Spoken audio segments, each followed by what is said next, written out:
Hey guys, today I'm going to be talking about Westworld and the Reality Rule, which is the two-part finale of the season of Doctor Who. I thought it was pretty bad. There were a few good moments, um, a lot of bad moments, so let me just dive right in.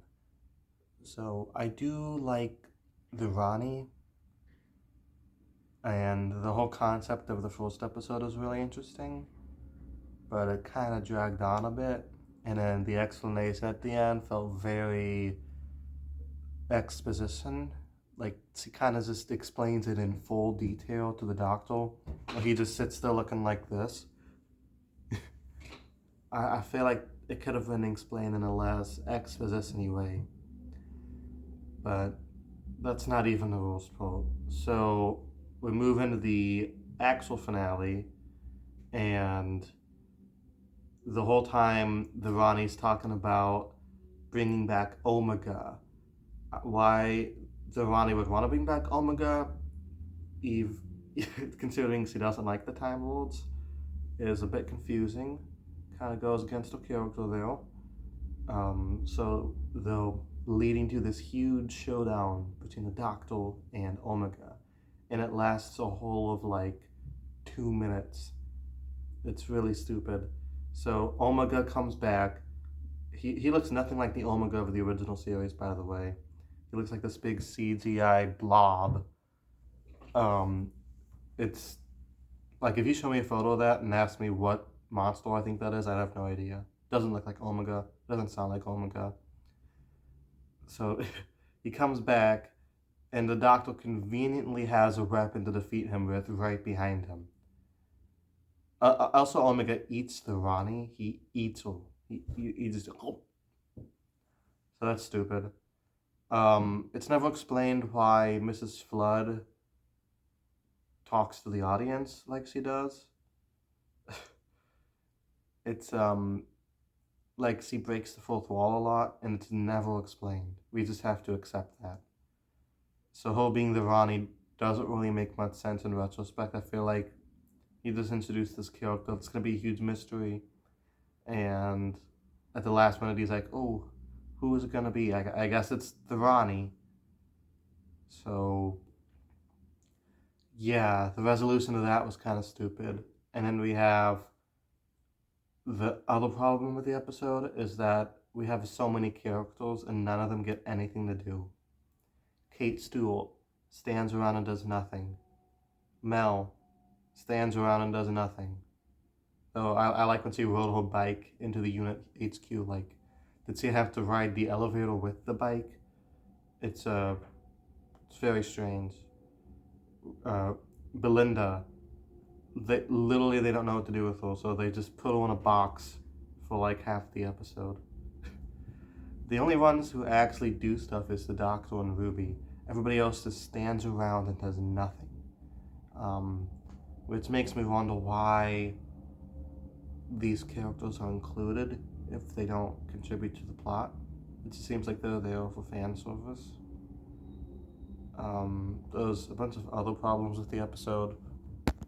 The whole Poppy storyline doesn't really hold up.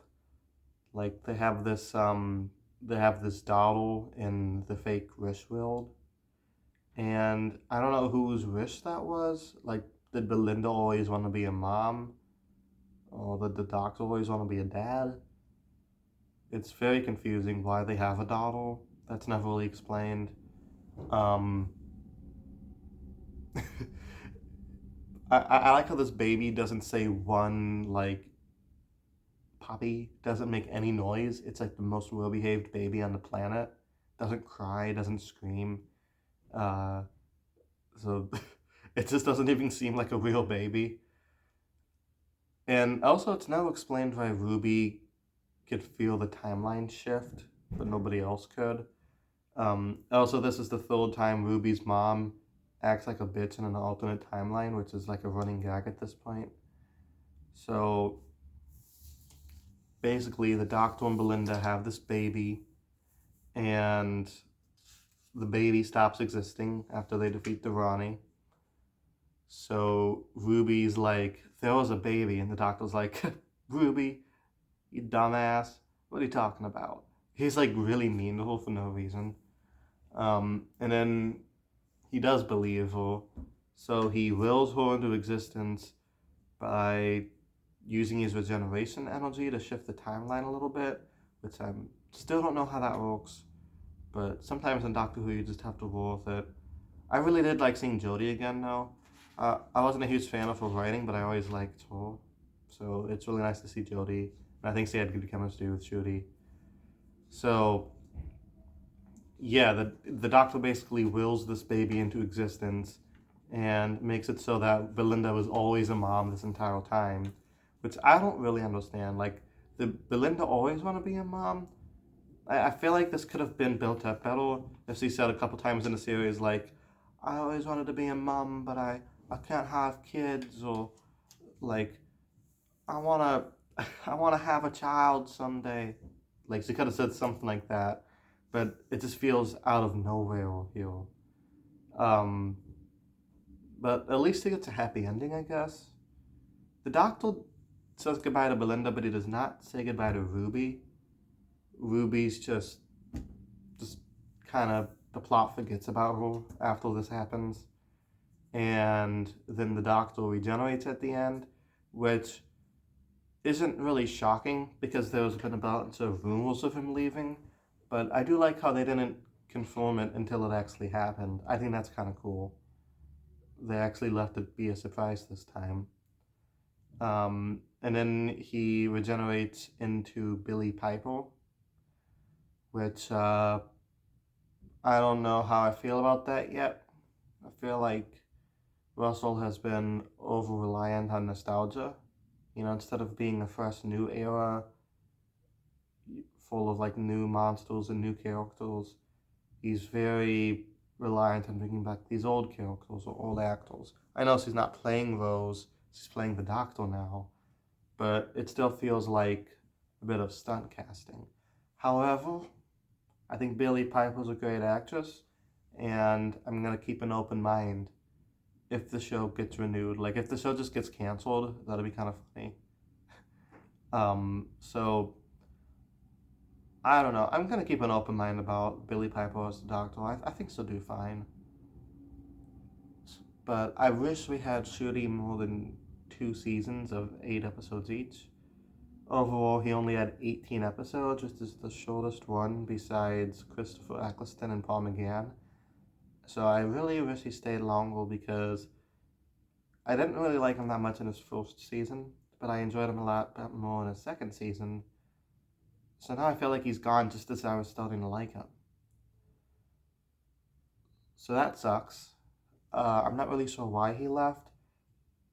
I think he left because he said, like, he didn't know if the show was going to be renewed or not, so he didn't want to be tied down to a contract if he didn't know if the show was going to keep going. You know, you're just being held under this contract that you don't even know is going to pan out. So I don't really blame him for that. He's kind of an up and coming actor anyway. He's probably going to be in a bunch of movies and stuff. But I did like him as the Doctor, especially in the second season. So it's sad to see him go. But I'm going to keep an open mind about Billie Piper, even unless the show just gets canceled and there's never Doctor Who again, which might happen. I don't know. The ratings have been going down. Fan interest has plummeted. I don't think it's working out well for Disney. I know there's going to be The War Between the Land and the Sea next year, which hopefully is good, but I'm not going to keep my hopes up because, let's be honest, Doctor Who has always found a way to disappoint me.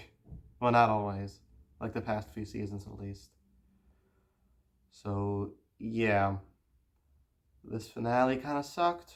There were a few good moments in it, but overall, it seemed very messy. Let me know what you guys thought down in the comments below, and I'll talk to you guys next time. Peace.